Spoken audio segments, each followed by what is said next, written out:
Good evening and welcome to another episode of Understanding Our Times, a Crooked Furrow. Well, I tried the shirt, didn't work. It's just too hot. I remember liking summer. Perhaps when the fall comes, we can get back a little more formal. Tonight, I'd like to talk about the Twilight of the Sensate. This is the philosophy, the sociological work of Peter Sorkin, who had a very, very interesting life, which I won't go into his biography too much now, but it could be the subject of several videos in the future. He lived in a very interesting time during the Russian Revolution. He was involved with it personally. He was jailed by both the Tsar and the Bolsheviks, and Lenin wanted him assassinated. Since he was such an intelligent and eloquent speaker against communism, he served as secretary after the revolution. In between the Tsar and the Bolshevik Revolution, he served as secretary for the provisional government of Kerensky. He makes his way to Harvard, and he writes this tremendous work called Social and Cultural Dynamics, wherein he talks about cycles. We talked about Romans last time, and this cycle that occurs throughout human history, where people are blessed of God, they turn away from God, they're judged of God when they start worshiping the creation instead of the Creator.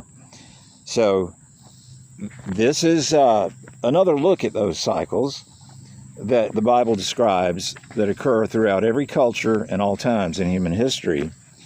And really, this speaks to what was happening in Rome. Sorkin talks about two different types of culture.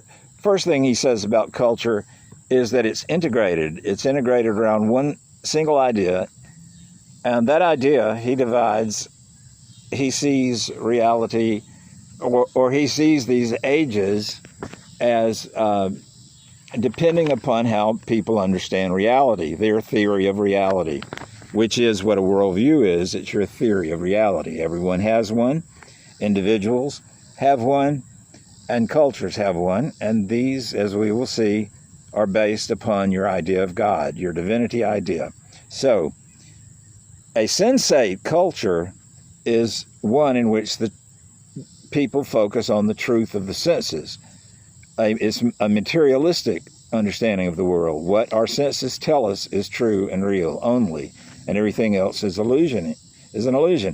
And contrariwise, there is an ideational culture, which is the world known through ideas, or spiritual revelation is the real thing, and all other things are not real. They're less real. They're illusory. So that's the ideational.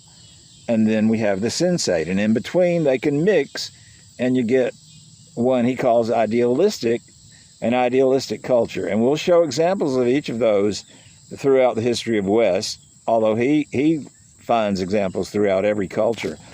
But the point is that now we are in the West at the end of a 600-year-long sensate age, according to Sorkin. And I'm going to read from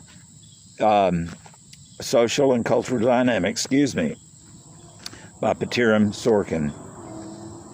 A number of years ago, in several of my works, and particularly in my Social and Cultural Dynamics, I stated clearly on the basis of a vast body of evidence that every important aspect of the life, organization, and culture of Western society is in the extraordinary crisis. Pardon me. Its body and mind are sick, and there's hardly a spot on its body which is not sore, nor any nervous fiber which functions soundly. Sorry, I'm trying to figure out how to... I know the main thing is to hear and not to see me, but okay. So, nor any nervous fiber which functions soundly. We are seemingly between two epochs, the dying sensate culture of our magnificent yesterday and the coming ideational culture of the creative tomorrow. We are living, thinking, and acting at the end of a brilliant 600-year-long sensate day. The oblique rays of the sun still illumine the glory of the passing epoch, but the light is fading, and in the deepening shadows, it becomes more and more difficult to see clearly and to orient ourselves safely in the confusion of the twilight. The night of the transitory period begins to loom before us with its nightmares, frightening shadows, and heart-rending horrors, and that's where we are. Sorry to say, that's where we are. Beyond it, however, the dawn of a new great ideational culture is probably waiting to greet the men of the future. Now, I might debate that, but it is very true that we are in the twilight of the sensate. And so when we talk about ages, there are many different names for these ages, and we will look at different names for the ages. Modernism and postmodernism. People are becoming familiar with that terminology. Alvin Toffler talks about the third wave. We have an agrarian society, a industrial age, and an information age. And they all overlap. They're just different names for the same thing.